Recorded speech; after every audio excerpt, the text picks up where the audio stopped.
Good morning, Hank. It's Tuesday. Last week I was in Lima, the sprawling, multitudinous capital city of Peru, and I don't even know what to say about Lima except that it is unbelievable. The food is unbelievably good, the traffic is unbelievably bad, the city is unbelievably huge, etc. Sarah and I were there with Partners in Health, known as Socios en Salud in Peru, to learn about tuberculosis screening and care. And yes, I know, my Spanish accent, amazing. TB care has come a long way in Peru since the 1990s. These days, mobile vans that provide free chest x-rays fan out throughout Lima doing active case finding, and that's really essential to the future of TB care because it's simply not good enough to wait until someone is so sick that they visit a hospital.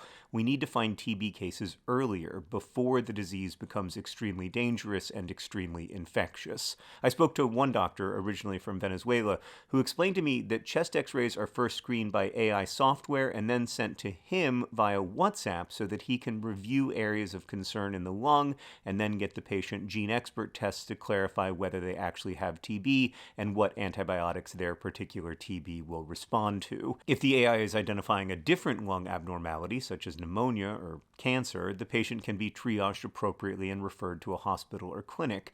And this kind of active case finding as healthcare system strengthening is exactly the sort of TB response that the world needs.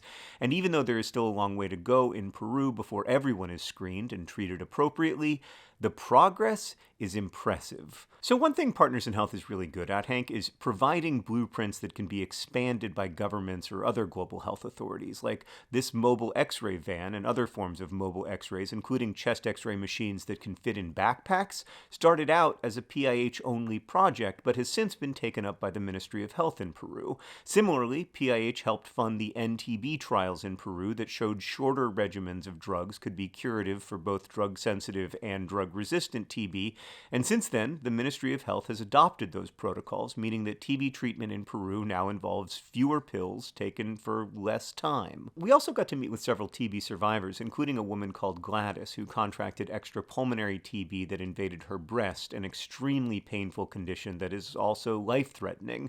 Gladys endured many months of treatment before finally being cured of her TB. She's now able to go back to school to study to become a nurse technician while also caring for her kids and her adorable dog.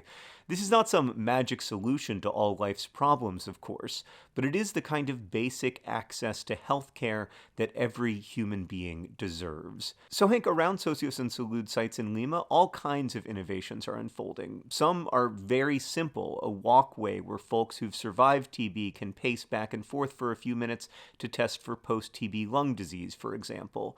Others are much more complicated, like AI-assisted chest x-rays and highly advanced laboratories. But the fundamental thing, Hank, the fundamental thing that healthcare needs in order to work is care.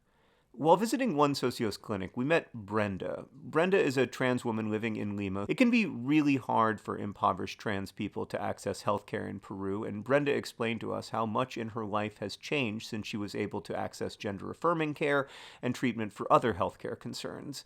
And while talking with Brenda, I learned that TB rates in Peru among trans women are 15 to 20 times higher than in the cis population.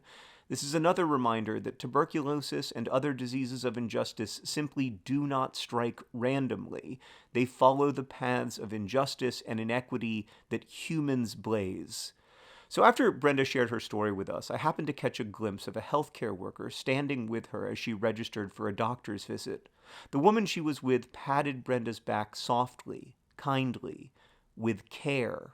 Too often, this is the kind of care denied people at healthcare centers. Too often, the person is forgotten amid the patient. And if there's one reason I'm really proud to work with PIH, that's it. The person matters. The care in healthcare matters.